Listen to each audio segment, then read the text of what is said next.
Doctor Who, Dragonfire, the fourth story of the seventh Doctor, is written by Ian Briggs and starring Sylvester McCoy, Bonnie Langford and Sophie Aldred. So the title was going to be Absolute Zero, The Pyramid's Treasure and Pyramid in Space, but eventually changed to Dragonfire. This is the introduction of Sophie Aldred as Ace, as well as the departure of Bonnie Langford as Mel Bush, and final on-screen appearance of Tony Selby as Sabalom Glitz. So in the ice world, Zavatas, which is a space trading colony, we have people in white wearing those spiky hats. So the Doctor and Mel arrived as they go into the cafe ordering strawberry milkshakes. They reunited with Glitz, although he doesn't recognise the Doctor because, regeneration. So the Doctor had to explain him that is actually him. Apparently Glitz's crime is leading them to trouble.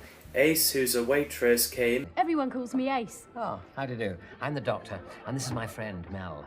And we're really going to go looking for dragons? As they planned to meet the dragon and grabbing the treasure, Glitz didn't want Mel and Ace to come, so it's just the Doctor and Glitz to search around. After Ace gets a complaint from a customer that the milkshake has a lumpy bit, Ace gets a bit cheeky and poured milkshake on her head and gets sacked for it, then poured milkshake on her boss.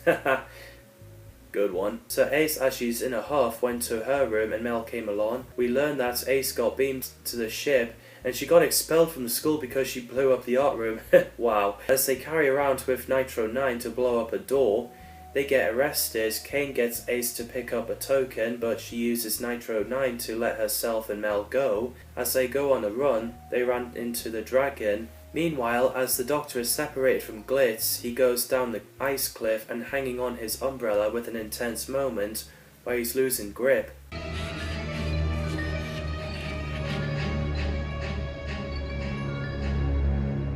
So luckily Glitz came and, well, he hesitated at first, but then helped the Doctor. That scene had been criticised for the Doctor hanging on his umbrella because there was no reason for it. Andrew Cartmel, the script editor, said in the interview that passage leading to the cliff was meant to be a dead end, leaving the Doctor no choice but to scale the cliff face, but they say the reason is still unclear. I think it's clear enough. So Ace and Mel ran off as the dragon shooting laser.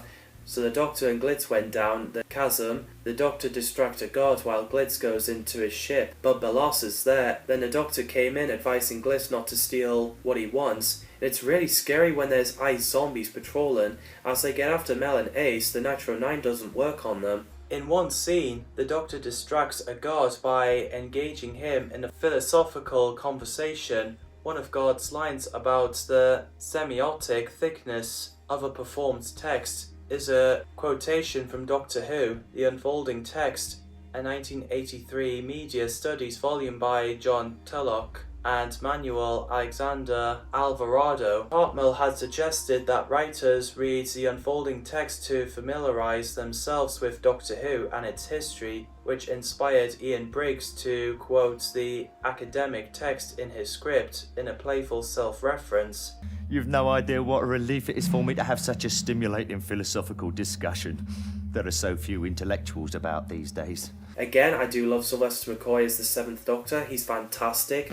I told him that when I met him. Sadly, I couldn't do it with Paul McGann because, he's busy focusing on the next person in the line, which, it is understandable and there wasn't much time to do that. Bonnie Langford is great as Melanie Bush, pretty sassy and likeable, like I said. And the actress is nice in real life, as I've already mentioned. I've met her at Comic-Con. Do you feel like arguing with a can of deodorant that registers 9 on the Richter scale? Run! I love Sophie Aldred as Ace, amazing companion who's from Perivale, and her real name is Dorothy. According to Fandom Wikia, it's Dorothy Gale, which sounds familiar, or Dorothy Gale McShane. While Sophie Aldred was working on Fiddler on the Roof, she got casted as Ace back in 1987, and since then she's been quite busy with television career, mostly children's program. Tony Selby played Sabalom Glitz, who's a rogue and he's from the planet Salostopus, and he loves money. Fantastic character. Originally in the story they were creating a character called Razorback similar to Glitz, but John Nathan Turner encouraged Ian Briggs to bring Glitz back, so he did, and sadly the actor is no longer with us. Edward Peel played Kane, who's Promonian, a race with an unusual biology such as body temperature, so he's pretty much a walking ice cream as he needs to stay cool, which is a great idea for a villain. Love to see more of that. Dragon is a biomechanoid jailer from Promon who wanders around in caves of ice worlds. It looked pretty cool. That prosthetics is nicely done for low budget. Tony Ozoba played Krakauer, the leader of Kane's forces. Patricia Quinn played Baloche, who works with Kane until she realizes that he's trouble. Casts did a great job. The sets and effects are brilliant. The music by Dominic Glynn is outstanding. There's great atmosphere. After Krakauer and Baloche are suspecting Kane is a bad guy, Kane freezes them to death. The Doctor and Glitz reunites with Mel and Ace. As Pudovkin is moving towards them, Dragon came from behind and lasered Pudovkin's zombie.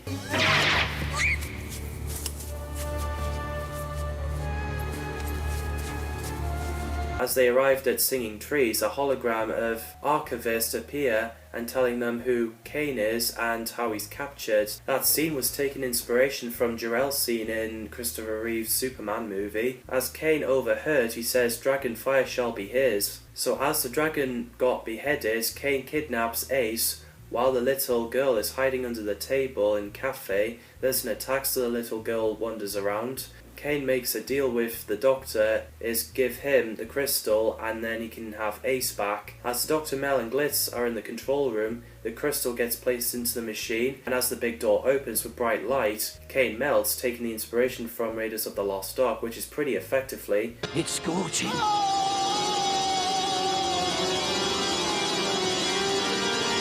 Although without the blood showing. Funny enough, Ronald Lacey, who had played Tot in the film, was director Chris Klau's first choice to play Kane, but was unavailable. Mel says it's time, as she's planning to leave. So Glitz came in with Ace, and it's so sad to see Mel leaving. I suppose it's time I should be going. Oh. Time that I left. It's a nice line when she says she'll send the Doctor a postcard and put it in the bottle and throw it in space. So as she left with Glitz, Ace decides to stay with the Doctor, so the mother of that little girl found her and got her told off for wandering around. The girl was fascinated to see the TARDIS dematerialized. So that's Dragonfire, a fantastic story. It's cool that in season 24 Blu-ray box set announcement, Bonnie returned as Mel, who's sitting in a space station called 24 Carat, with familiar investors like Catherine Cusack came back as Drinking Fountain, Blue Kang leader, Edward Peel played Ice Colonies, and Richard Gauntlet as Derek the Tetrap. Oh, and guess who returned as well? Doctor. Good old Sylvester McCoy came back as the 7th Doctor carrying a box set, and it's so great to see him back in that costume. The great thing about those box set is we get to watch all serials in each season and the stuff they have, including, you know, the casts working on season 24, having a conversation and talk about their time on the show. What did you think of Dragonfire and season 24? Drop your thoughts in the comments down below. Thanks people as always for watching, and see you in the next video.